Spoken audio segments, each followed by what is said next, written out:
Gary, you did, baby. Who's Gary? Who is Gary? He's the man that's about to garnish your wages, Kelly. So Kelly is about to start having her Real Housewives of Atlanta checks garnished, all because of Gary. Now, during part 1 of the reunion, Angela mentioned Gary, and she said he was suing her. So I showed you guys the lawsuit, and it just so happened that that previous Friday, Gary received a judgment against Kelly. During that video, I told you guys Gary was about to start garnishing Kelly's wages if she wasn't careful. He now has this judgment, and that's what happens. Once you get the judgment, you can then start garnishing a person's wages and even their bank accounts. Well, me and all my nosy glory, I kept digging, and it looks like yesterday, August 17th, Gary filed the summons for garnishment.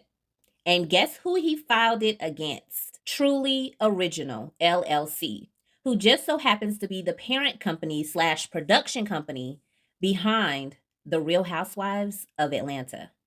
Gary is essentially asking this production company to withhold Kelly's paychecks from Real Housewives of Atlanta through this garnishment. Now, a judge still has to decide on a garnishment order, and Kelly can respond and say, you know, she can't live without a da-da-da-da. She has avenues that she can respond, but we all know Kelly does not like responding to lawsuits.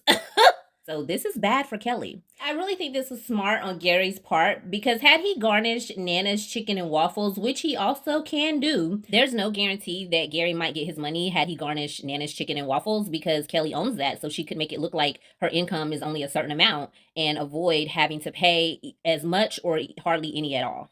So he went straight to her main source of income, which is likely Real Housewives of Atlanta, and he's going to get that money from them. And this isn't going to be something that Kelly can actually control, because once a judge sees how much she makes and determines how much can be garnished, it's out of her hands. And Truly is required to respond to this as well as withhold the money. So they don't have a choice either.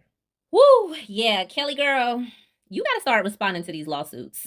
This could have been avoided. It really could have. Like $70,000 on teeth or a lawyer to respond to all these lawsuits. I just feel like her priorities are all out of whack. So will Kelly be the next one to file bankruptcy? I don't know. Maybe Pinky could have showed her how to put her dentist bills on the bankruptcy. Ciao.